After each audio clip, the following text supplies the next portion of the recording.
Vandanam medical കോളേജിലെ കത്രിക ഉള്ളിൽ കയറിയത് അതിപ്പോൾ വലിയ ചർച്ചയായി മാറുകയാണ്. പക്ഷേ CPM സംസ്ഥാന സെക്രട്ടറി ഗോവിന്ദ മാഷ് പറയുന്നത് ഇതൊക്കെ സ്വാഭാവികമായി ഉണ്ടാകുന്ന ഒറ്റപ്പെട്ട സംഭവങ്ങളല്ലേ.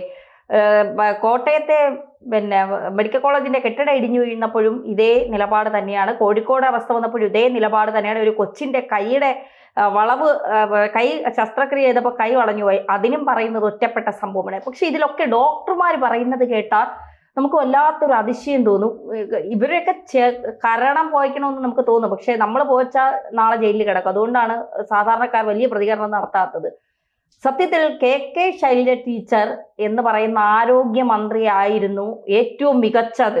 കേരളം കണ്ട ഏറ്റവും മികച്ച ആരോഗ്യമന്ത്രി KK ശൈലജ ടീച്ചർ തന്നെയായിരുന്നു എന്ന് അടിവരയിട്ട് പറയാൻ കഴിയും. വീണ ജോർജിന്റെ പല പ്രവർത്തനങ്ങളും നോക്കുമ്പോൾ KK ശൈലജ ടീച്ചറിന് സമയമുണ്ടെങ്കിൽ വീണ ജോർജിനൊന്ന് ക്ലാസ് എടുത്ത് കൊടുക്കണ്ടേ? ഇനി സമയമില്ല, ഇനി വരെയുമില്ല. എന്നാലും ഇതിനകത്ത് ഈ ധന്യ പറഞ്ഞ കാര്യങ്ങളെല്ലാം ശരിയാണ്.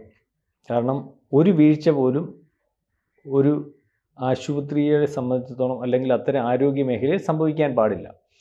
കാരണം ഒരു വീഴ്ച എന്ന് പറയുമ്പോൾ ഒരു കുടുംബത്തിൻ്റെ ഒരുപക്ഷെ അത്താണിയായിരിക്കും നഷ്ടപ്പെടുന്നത്. അത് കയ്യുടെ രൂപത്തിലായാലും മരണത്തിൻ്റെ രൂപത്തിലായാലും അല്ലെങ്കിൽ കത്രികയുടെ രൂപത്തിലായാലും ഏതായാലും അങ്ങനെ സംഭവിക്കാൻ പാടില്ല എന്നുള്ളതാണ് നമ്മൾ ആദ്യമേ പറയേണ്ടത്. രണ്ടാമത് ഇതിനകത്ത് പല കാര്യങ്ങളും ഇപ്പോൾ ഇലക്ഷനോടനുബന്ധിച്ച് ഉയർന്നു വരുന്നുണ്ട്. ആശുപത്രിയുടെ വിഷയമാണെങ്കിലും പല വിഷയങ്ങളും ശരിയോ തെറ്റോ, ശരിയാണെങ്കിൽ അതിദാരുണമാണ്. ഒരു സ്ത്രീയുടെ വയറ്റിൽ അല്ലെങ്കിൽ നമ്മൾ 5 കൊല്ലം നമ്മൾ ഇന്നലെ സ്കാൻ ചെയ്തപ്പോൾ കണ്ട രീതിയിലേക്കുള്ള ഒരു കത്രിക കിടന്നിട്ടുണ്ടാവും. എനിക്ക് അവിശ്വസനീയമാണ്. കാരണം ഒരു മൊട്ടുസൂചിയോ അല്ലെങ്കിൽ ഒരു സേഫ്റ്റി പിന്നോ പോലും വയറ്റിൽ ചെന്നാൽ അല്ലെങ്കിൽ വയറ്റിൽ കിടന്നാൽ ആ നിമിഷം തൊട്ട് അസ്വസ്ഥമാകുന്ന അല്ലെങ്കിൽ പ്രശ്നമുണ്ടാകുന്ന, ഒരു നിമിഷം പോലും ഇരിക്കാൻ കഴിയാത്ത രീതിയിലേക്കുള്ള വേദനയും സംവിധാനങ്ങളും ഒക്കെ ഉണ്ടാകുമെന്നാണ് എനിക്ക് തോന്നുന്നത്. ഇതെങ്ങനെ സാധിച്ചു അല്ലെങ്കിൽ അതിനകത്ത് എത്രത്തോളം ആണ് കാര്യങ്ങൾ എന്നൊക്കെ നമുക്ക് ബോധ്യപ്പെട്ടാലേ മനസ്സിലാവത്തുള്ളൂ. അത് അങ്ങനെയാണെന്ന് തന്നെ വിചാരിക്കാം. പക്ഷേ ഇതിനകത്തൊരു വല്ലാത്ത ഒരു കാര്യമുണ്ട്. വീണ ജോർജ് എന്ന് പറയുന്ന മന്ത്രി പരാജയമോ വിജയമോ എന്നുള്ളത് അവിടെ നിൽക്കട്ടെ. പക്ഷേ വീണ ജോർജ് എന്ന് പറയുന്ന മന്ത്രിയെപ്പറ്റി നിരന്തരം ആക്ഷേപമാണ്. നിരന്തരം ആക്ഷേപം എന്ന് പറയുമ്പോൾ അതിനകത്ത് എന്താണ് സംഭവിക്കുന്നത്? ഇപ്പം ഞാനൊരു കാര്യം ചെയ്യുന്നുണ്ട്, എല്ലാ കാര്യവും ചെയ്യുന്നുണ്ട്, പക്ഷേ പൊതുജനത്തിന് ഇത് ബോധ്യപ്പെടുന്നില്ല എന്നുള്ളത് വന്നു കഴിഞ്ഞാൽ ചെയ്യുന്ന കാര്യം കൊണ്ട് വല്ല പ്രയോജനമുണ്ടോ? അതായത് ഇവർക്ക് നല്ലത് എൻ്റെ അഭിപ്രായത്തിൽ ഒരു നല്ല ബ്യൂട്ടി പാർലർ നടത്തുക എന്നുള്ളതാണ്. മനസ്സിലായില്ലേ? അല്ലെങ്കിൽ ഒരു മന്ത്രിപ്പണിക്ക് പറ്റിയ ഒരാളാണെന്ന് എനിക്ക് തോന്നുന്നില്ല. കാരണം ഇടതുപക്ഷ ഗവൺമെൻറ്റിൻ്റെ കാലത്ത് നമ്മൾ പറയുമ്പോൾ നമ്മൾക്ക് എടുത്തു പറയേണ്ടത് അല്ലെങ്കിൽ കാര്യങ്ങൾ ചർച്ച ചെയ്യുമ്പോൾ കുഴപ്പങ്ങൾ ചർച്ച ചെയ്യണം. ഇപ്പോൾ ഈ പറഞ്ഞതുപോലെ മന്ത്രിയുടെ കാര്യം പറഞ്ഞല്ലോ. പക്ഷെ നല്ല കാര്യങ്ങളും ചർച്ച ചെയ്യണമല്ലോ.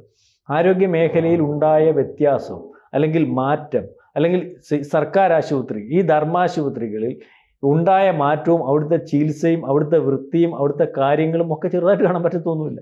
ഈ 10 കൊല്ലത്തിന് മുമ്പ് മൂക്ക് പൊത്തിപ്പിടിച്ച് ഓക്കാനിച്ചുകൊണ്ട് കയറിയിരുന്ന ഹോസ്പിറ്റലുകളിൽ ഇപ്പോൾ ഒക്കെ ചെന്ന് കണ്ടാൽ നമ്മുടെ വലിയ മുന്തിയ മൂപ്പനാർ ഹോസ്പിറ്റലിനോടൊക്കെ വെല്ലുന്ന രീതിയിലുള്ള ഹോസ്പിറ്റലുകളാണ്, പ്രത്യേകിച്ച് എറണാകുളത്തും തിരുവനന്തപുരത്തും ഒക്കെ.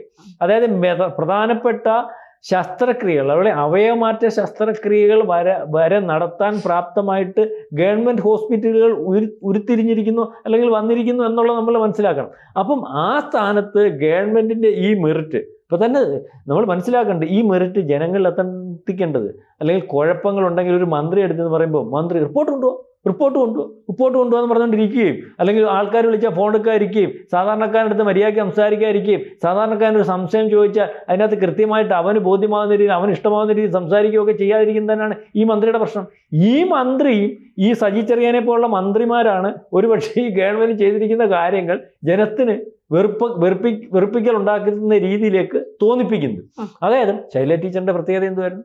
ശൈലജ ടീച്ചറിൻ്റെ പ്രത്യേകത എന്ന് പറഞ്ഞാൽ അവർ കോവിഡ് കാലത്ത് അല്ലെങ്കിൽ നിപ്പയുടെ കാലത്ത് മറ്റ് പല സമയങ്ങളിലും ഇവിടുത്തെ ജനം വിറങ്ങലിച്ച് നിൽക്കുമ്പോൾ ആ വിറങ്ങലിച്ച് നിൽക്കുന്ന ജനത്തിൻ്റെ ഇടയ്ക്കുണ്ടവർ, നേഴ്സുമാരുടെ ഇടയ്ക്കുണ്ടവർ, ഡോക്ടർമാരുടെ ഇടയ്ക്കുണ്ടവർ, അവരെ സ്വാന്തനിപ്പിക്കാനുണ്ട്.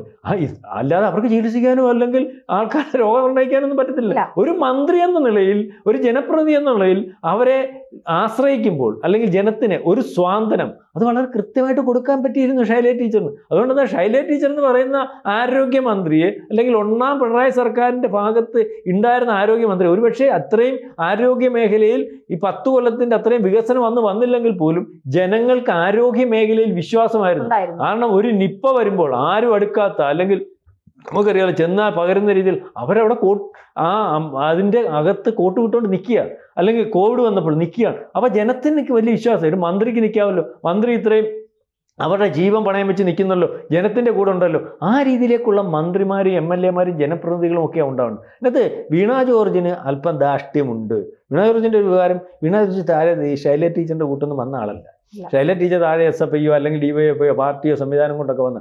വീണ ജോർജിൻ്റെ ഒരു പ്രശ്നം എന്ന് പറഞ്ഞാൽ ആ ഒരു സഭയുടെ മേൽ ചട്ടക്കൂടിൽ, അല്ലെങ്കിൽ അവരെ സംരക്ഷിക്കാൻ ഒരു വലിയ സഭയും അതിൻ്റെ സംവിധാനവും മറ്റു കാര്യങ്ങളും ഒക്കെ ഉണ്ട്. പാർട്ടി സംവിധാനം ഇല്ലെങ്കിൽ തന്നെ അവരെ താങ്ങാൻ പറ്റും. അവർ 2 പ്രാവശ്യവും ജയിച്ചു വന്നത് പാർട്ടി സംവിധാനത്തിനപ്പുറം ഈ സഭയുടെ പുറകോട്ടുള്ള, അല്ലെങ്കിൽ അവരെ വീണയെ MLA ആക്കണം, വീണയെ മന്ത്രിയാക്കണം എന്ന് പറഞ്ഞിട്ടുണ്ടാവും, ശുപാർശ ചെയ്തിട്ടുണ്ടാവും. അപ്പം അതിൻ്റെ ഒരു ഹുങ്ക് മനസ്സിലായില്ലേ, അത്തരത്തിലുണ്ട്. അതുകൊണ്ട് തന്നെയാണ് ഇവരെ പറ്റി ഡെപ്യൂട്ടി സ്പീക്കർ ചിറ്റയംകുമാർ പറഞ്ഞത്, ഞാൻ വിളിച്ചാൽ കൊടുക്കുന്നില്ല മന്ത്രി, ഞാൻ പറഞ്ഞാൽ കേൾക്കുന്നില്ല, അവർ മത്സരിച്ചിരിക്കുന്ന ജനങ്ങളുടെ അഭിപ്രായം ഇത്തരത്തിലുണ്ട്. അപ്പോൾ ഇത്തരത്തിലുള്ള ഇവര് ഇനി എത്ര വലിയ ആളാണെങ്കിലും, ഇവർ നേരത്തെ മാധ്യമ പ്രവർത്തകയായിട്ടൊക്കെ ഇരുന്ന ആളാണ്. അപ്പോൾ ഇവരുടെ ബ്യൂട്ടീഷ്യൻ അല്ലെങ്കിൽ ഒരുക്കവും മറ്റു കാര്യങ്ങളും ഒക്കെ കുറച്ചിട്ട് എന്താണ് ഒരു ജനം ആഗ്രഹിക്കുന്ന ആ രീതിയിൽ ഇടപെടാൻ ശ്രമിക്കുക.